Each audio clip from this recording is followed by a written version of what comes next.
जय हिंद दोस्तों, स्वागत है आप सभी का आज की एक नई वीडियो में। दोस्तों आज की इस वीडियो में आप सभी के सामने क्लास 11th हिंदी आरोह बुक के हे भूख मत मचल और हे मेरे जूही के फूल जैसे ईश्वर, यानी ये दोनों पदों के क्वेश्चन आंसर लेकर के आ चुका हूँ। एक एक क्वेश्चन का उत्तर आपको बहुत ही अच्छे से बताऊँगा। बस आप सभी लोग वीडियो में अंतिम तक जुड़े रहें और ध्यान से वीडियो को देखते रहें। तो चलिए बिना देरी के वीडियो की शुरुआत करते हैं और पूरे चैप्टर को अच्छे से समझ लेते हैं और एक एक क्वेश्चन को कर लेते हैं। ठीक है, तो पहला क्वेश्चन है हमारे सामने कि लक्ष्य प्राप्ति में इंद्रियां जो हैं वो बाधक होती हैं, इसके संदर्भ में अपने तर्क दीजिए। ठीक है, जैसा कि आप चैप्टर में पढ़े होंगे तो जानते ही होंगे, है ना। तो उत्तर में हम लोग लिखेंगे कि भाई लक्ष्य प्राप्ति में इंद्रियां जो हैं, इंद्रियां मतलब हमारी इच्छाएं, इंद्रियां जानते हैं ना, ज्ञान इंद्रिया कर्म इंद्रियां आप सभी लोग जानते हैं।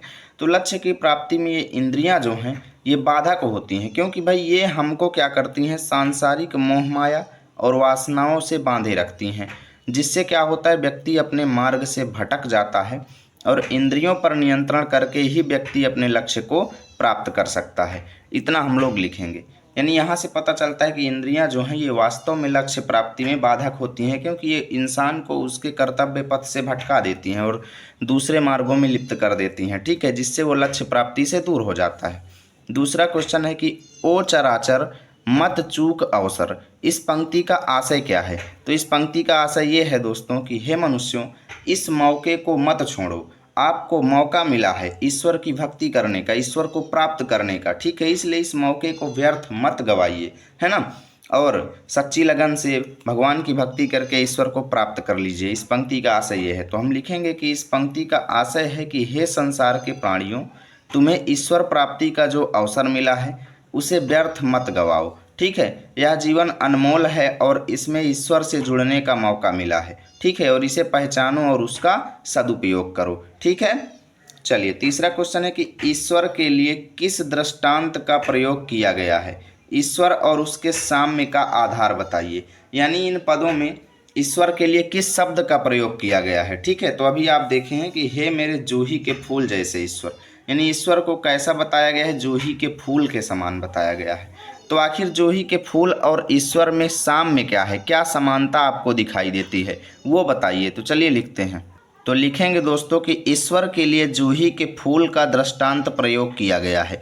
जिस प्रकार जूही का फूल बिना किसी भेदभाव के अपनी खुशबू फैलाता है चारों तरफ, ठीक है, उसी प्रकार ईश्वर भी सभी प्राणियों को आनंद और कल्याण प्रदान करते हैं। ठीक है, इतना हम लोग लिखेंगे।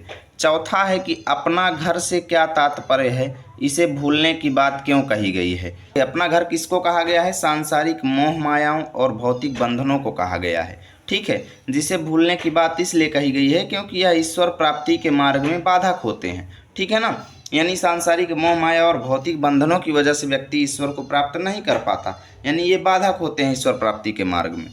अगला क्वेश्चन है कि दूसरे वचन में ईश्वर से क्या कामना की गई है और क्यों। ठीक है, तो हम लिखेंगे कि दूसरे वचन में कवयित्री ईश्वर से यह कामना करती हैं कि वह उन्हें पूरी तरह से निर्धन और लाचार बना दे। ठीक है, ताकि उनका अहंकार नष्ट हो जाए, उनका घमंड नष्ट हो जाए और वे ईश्वर के प्रति पूरी तरह से समर्पित हो सकें, क्योंकि उनका मानना है कि सांसारिक मोह माया और विषय वासना जो है वो ईश्वर प्राप्ति में बाधक होते हैं। इतना हम लोग लिखेंगे। अब कविता के आसपास का एक क्वेश्चन देख लीजिए कि क्या अक्क महादेवी यानी इस चैप्टर को लिखने वाली यानी कवयित्री जी जो हैं, क्या अक्क महादेवी को हम कन्नड़ की मीरा कह सकते हैं। मीराबाई का नाम भी आपने सुना होगा, भगवान की प्राप्ति के लिए उन्होंने घर परिवार सब कुछ त्याग दिया। तो क्या हम इस चैप्टर की लेखिका यानी कवयित्री जी को, क्या हम अक्क महादेवी को मीराबाई के समान कह सकते हैं। तो ज़रूर कह सकते हैं, क्योंकि भाई उन्होंने घर द्वार सब त्याग दिया और सेम इन्होंने भी किया। तो हम लोग लिखेंगे हाँ बिल्कुल भाई, अक्क महादेवी को कन्नड़ की मीरा कहा जा सकता है, क्योंकि दोनों ही कौन कौन, अक्क महादेवी और कन्नड़ की मीरा, दोनों ने यानी मीराबाई और अक्क महादेवी दोनों ने ही क्या किया, अपने आराध्य के प्रति पूरी तरह समर्पित थी, अपने ईश्वर के प्रति। ठीक है, सांसारिक जीवन और सामाजिक बंधनों को इन्होंने त्याग दिया था और ईश्वर भक्ति में विलीन होकर अपने जीवन का एक बड़ा हिस्सा भक्ति में बिताया था। इसलिए हम कह सकते हैं कि अक्क महादेवी जी जो हैं वो कन्नड़ की मीरा ही हैं। ठीक है, तो यहाँ से हमने इस चैप्टर को ख़त्म किया, एक एक क्वेश्चन का उत्तर देख लिया। यदि वीडियो अच्छा लगे तो लाइक कीजिए, दोस्तों के पास शेयर कीजिए। मिलेंगे आप सभी के साथ अगली वीडियो में, तब तक के लिए जय हिंद जय भारत।